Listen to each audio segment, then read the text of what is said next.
What's going on, everybody? It is February 17th, 2019. That means it's my birthday today.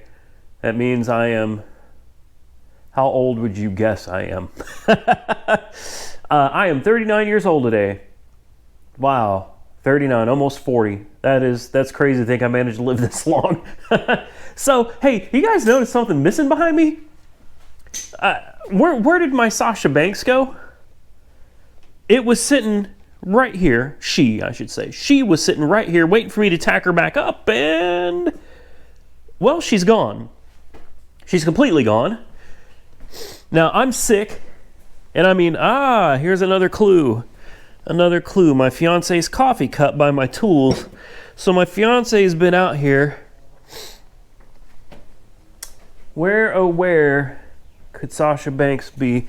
I'm going to just take an educated guess and say that I'm going to find Sasha Banks. No, she's not in the recyclables. Interesting. Really expected Sasha to be in the recycle bin.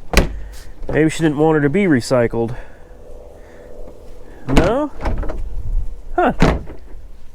Yeah, she knew better than to throw her in the garbage, because that would mean all-out war.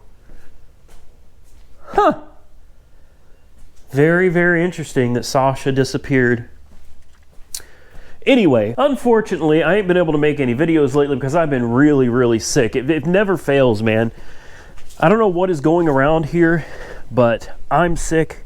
My brother has been sick, and then he gets better, and now he's sick again. Same thing with my fiance. We've all just been like sick, and it sucks. So today is my birthday, and I wanted to get out here and do some work. Yes, on the vet. But instead, we're going to talk about this car, and we're going to talk about the app called Toro. I've mentioned Toro in some of my videos in the past, and quite a few of you have seemed interested in learning more about what Toro is. So I'm going to give you a pretty quick rundown, and then I'm going to show you. This is my original car that has been on the Toro platform, over 2 years. This car, I've had this car for quite a while, and I know a lot of people love to talk trash on, well, whatever. People talk trash on Chevy, they talk trash on Ford and Chrysler products. You know, it is what it is. This is nothing special. This is just an Econo box. It's a Chevy Cruze Eco 2012. And you can see I bought it with about 79,000 miles, so call it 80,000 miles on the clock. And it's got about 148,000 now. Recently, it was involved in a parking lot accident by a renter where it dinged my hood and it scuffed up the bumper, scuffed up the Chevy symbol, put a little crack right here. You know, honestly, I didn't even fix it because to me, it's just not worth it. This is an Econo box rental car, and I guess my goal today is to show you what 2 years of being rented looks like. I'll fire it up for you real quick. You can see the mileage on it. Oop, let's turn that off. Ozzy's Boneyard. Damn good station. All right, so we've got 146,533 miles on the clock. And this car has been such a trooper. This is the 2012 Chevy Cruze Eco. It's the 1.4 liter turbo motor. And it is just, this thing's been a trooper. Like I said, I bought it with, call it around 80,000 miles on the odometer. So we've had about 70,000 miles worth of rentals put on this thing, and the services that I've had to do to this are negligible. I keep the oil changed. The air filter is a K&N, so I just clean it like every 50,000 miles. This thing has been maintained. I have maintained it very well, but you know, it's a rental, which means it just gets abused. But the interior is in great shape. It really is. We've got a couple cigarette burns in the back, which have been here since I bought it. I bought it used, and we've got some cigarette burns. Those were there when I bought it, so no big deal.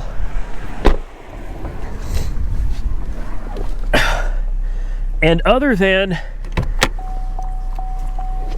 all the windows still work, power locks, remote start. I've had to put a couple sets of tires on it. I don't even think I changed the brakes yet on it. In fact, I know I haven't changed the brakes yet on it. I've been putting that off. There's the little 1.4 Turbo Ecotec with almost 150,000 miles on it. There are no leaks. The suspension hasn't even required service yet. Tie rods are still original. Ball joint's still original. It's hard to see under there, but she's dry as a bone. Now it is coming time to perform a little bit of maintenance on this car. Maybe we'll do this on video, maybe not. I don't know. We've got a couple control arms here. And these control arms are interesting because it seems like the control arms ride on a bearing. See this? I've never seen anything like this before. But it looks like part of this control arm actually rides on a bearing, which is very interesting. So I've had these parts for months, literally months. And I'm going to put them on because I'm starting to get some creaking from the front end, especially when it's cold out. A little bit of creaking here and there.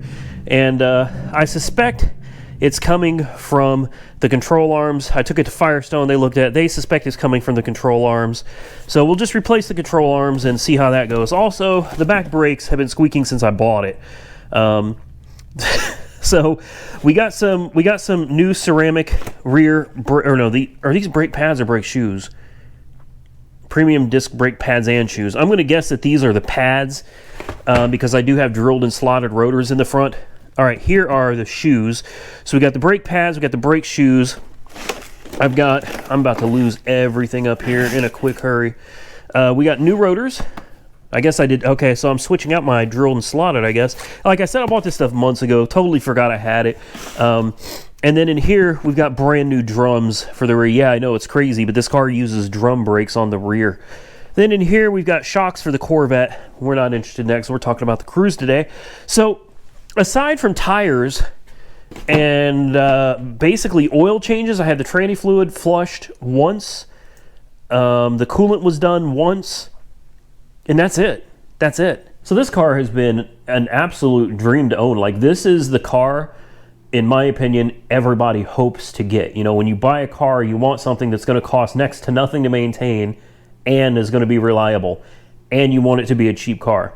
This is not something you find very often. And I don't know, maybe your experience with a Chevy Cruze is different, but mine, this car it's held up absolutely great. I did put rear shocks on it, and a customer took it off-roading and they were required to replace the front struts and springs as well. So that's worth mentioning. The struts and the shocks have been replaced, obviously by 150,000 miles, and need to be replaced anyway.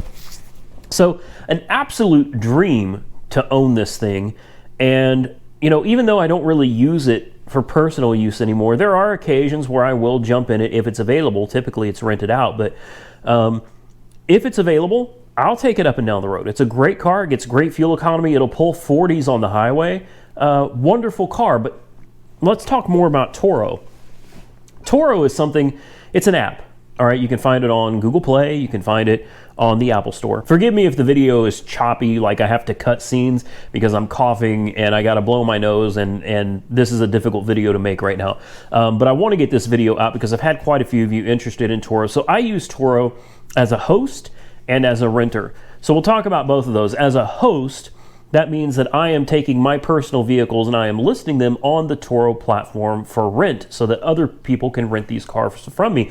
Think of it as something similar to like an Airbnb, except it's with your car.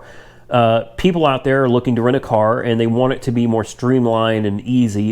As a passenger, you literally open up your app, push a button, you can pick any car, and we've got you can find a brand new Corvette out here. You can find Bentleys out here. I mean, Maseratis.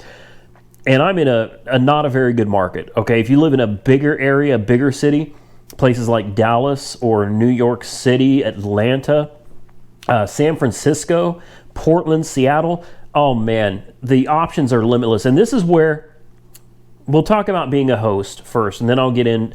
I think the real advantage to Toro, realistically, is using it as a guest, not as a host. A host is fine. I use Toro not for the money aspect. Although I will say my little Chevy Cruze brings in around $600 a month by itself.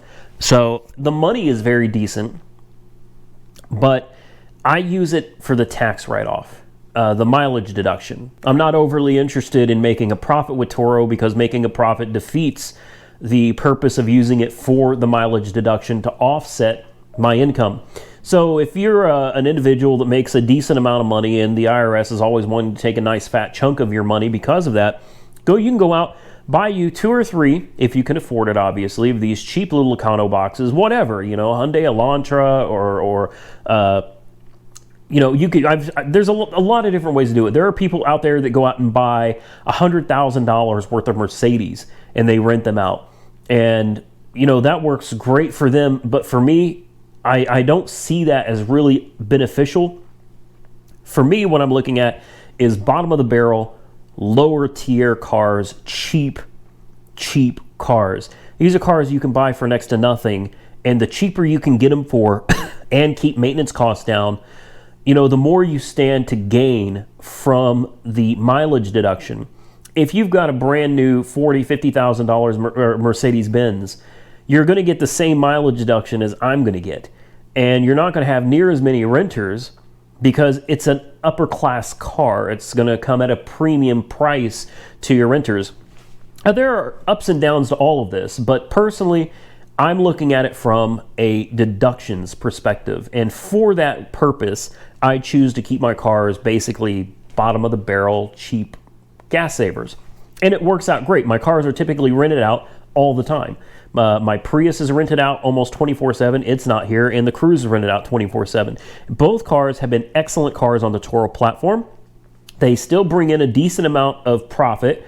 And I get to claim one hell of a mileage deduction at the end of the year. So it works out great for me.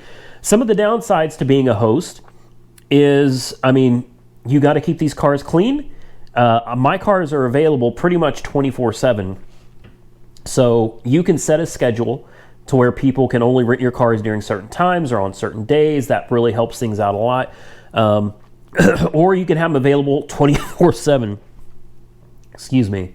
Whatever works best for you, go that route. And you got to keep up with the maintenance. Tires, brakes. You've got to keep up with the maintenance on these things because people are using these cars to travel. In some cases, my Chevy Cruze literally just got back from California. You are going to get people that are going to smoke in your car. They're going to burn your car. They're going to ding your car. They're going to scratch your car. Your car is going to come back dirty. I've had on a couple occasions where my car didn't come back at all. Where my car was left in Louisiana. The Cruze was left in Louisiana at one point. This is where things get tricky as a host because Toro will help you. Toro will do everything for you. They really will. But there are times it can be really difficult to deal with them. My suggestion, if you are thinking about becoming a host, is you want to take pictures. Many pictures. To give you an example, I rented out my Prius the other day. I took 70 photos of it. 70. And they're all uploaded to Toro. Each tire, underneath the front end, underneath the back end. Pictures of the ceiling, of the seats, of each body panel. I take pictures of the fluid levels, the coolant, the oil. Anything I can get a picture of that I think gives me a better opportunity of winning a case against a horrible renter, I do. And I've been doing this for 5 years, folks. I've been doing Toro 5 years. I've had cars totaled, smashed, left on the side of the road, stolen. I've had drugs left in my cars. It's not for everybody. That's a fact. It's not for everybody. So where I really think Toro shines is on the other end of the spectrum, which is to the renter. I love using Toro. In fact, I use Toro to rent cars anytime I'm out anywhere and I need a car to rent. When I travel to Portland or when I'm in Washington, when I was in San Francisco, it doesn't matter. I use Toro for everything. Why? Because I can literally, if I know I'm going to be in San Francisco on the 23rd of this month, I can rent the car in advance. The car is already mine, and I know that when I arrive at the airport, I can message the person and say, hey, I'm at terminal A23, and stand out there for a few minutes, and my car is going to roll up to me. And there you go. Now, a lot of times you don't even have to take the owner of the car home. They'll just mass transit home or they'll Uber home. They let you have the car and off you go. It's that simple. It is so unbelievably easy to use the Turo app as a renter. And that's what I really like about it. And the selection. Like, I'm an Enterprise, Enterprise Plus member, Premier member, whatever. I don't even use Enterprise anymore. The prices on Turo are so ridiculously good. For example, when I was in the Portland area recently, I rented a 2017 or a 2018 Mercedes E300 or a C300 4MATIC. I think it was a C300 4MATIC. Gorgeous car. And I got it for like $46 a day. You can't get that from Enterprise. You can't get that from Enterprise, man. You know, I'm getting to ride around in a brand new Mercedes that had 18,000 miles on the clock. And I got it for the price of like a Hyundai Elantra on Enterprise platform. That is where it shines. The fact that these people will come and pick you up from wherever you're at, and, you know, they'll pick the car up from the airport. You can leave it in parking or whatever. They'll come take it away. Hassle-free. Turo is absolutely wonderful. I've never had a complaint about using Turo as a passenger. Not ever. It has been absolutely phenomenal. And if you're interested in giving Turo a try, I will have a link in the description. And of course, there is a promo or credit or something that goes for me after you use Turo for the first time, whether it's as a host or as a renter. But this is not paid sponsored content. This was not something Turo asked me to do. It's something that I've had a lot of you asking me about since you saw me in my vacation pictures and stuff where I was using Turo. And a lot of you know that I rent my cars on Turo. It's been something that a lot of you have asked questions about. So all I can say is, if it's something you think you're interested in, give it a shot. But if you're thinking about becoming a host, I highly recommend you take at least 50 pictures of your car. And I mean every angle, every body panel, every piece. Take pictures of the mileage, the fluid levels. Take pictures of everything, because Toro's policy is no picture, no coverage.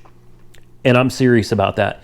No picture, no coverage. If you've got an inner fender liner that gets ripped out, disappears, guess what? If you don't have a picture that fender liner was there, or splash sealed under the engine bay, if you don't have pictures of that, you are not getting covered. They're very strict about that. So as a host, I mean, obviously I still do Turo. I'm considering actually stopping. I'm considering finding other ways of offsetting my income by making donations to charities. But we're not there yet. So I'm actually considering paying off the Prius and the Cruise and selling those cars and getting rid of them, and stopping using Turo as a host, because it can be a headache sometimes. It can. But so far, 5 years, I don't have any major complaints, and all the damages to my cars, for the most part, have been covered. All the damages for the most part. Okay, most of the damages to my cars have been covered. There's been a few that have not, that I had to cover out of pocket. There is risk that comes with this.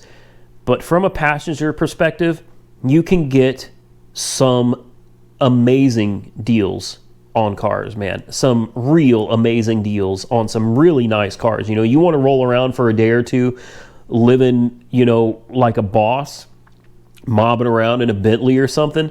Hey, you can do it. You really can. Go pick your car up on Turo. But even as a passenger, I highly recommend the more pictures you take, the better. Any damages, including tiny scratches, little dings, curb rash on the rims, whatever, a cigarette burn or a hole in the headliner, anything you find, you take a picture of all of that and upload it to the app so you don't get hit up later for damages that you didn't do. Otherwise, and you can kind of skip all that if you just get the Premier insurance, pay a little extra, get their Premier insurance, then you don't have to worry about it. You could run it into a wall and you'll have no out-of-pocket expenses. Not that I recommend you do that. But I hope that answers some of your questions. Like I said, link in the description and in the comment section below if you want to give Turo a try. I can't recommend it enough. It's great. And if you use Turo to either rent your own car, or you use Turo and you take a trip or something, get yourself a car, try it out.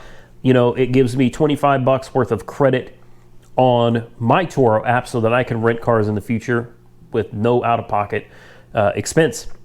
Same thing goes for you. If you decide you like Toro, give it a try. You can promote it as well, and you get $25 in credits per person that gives Toro a shot. So, you know, it doesn't hurt to try it out. If you like it, recommend it to friends, make a little money, then you can rent that Bentley for free. I'm going to get out of here. Again, I appreciate you guys taking the time to watch this video. I know it's not one of the best. I am sick. I do apologize. Nothing I can do about it. I am going to wrap this up. I'm going to go back to bed and try to sleep off this cold. Stay safe out there, everybody. We'll catch you very soon in the next one.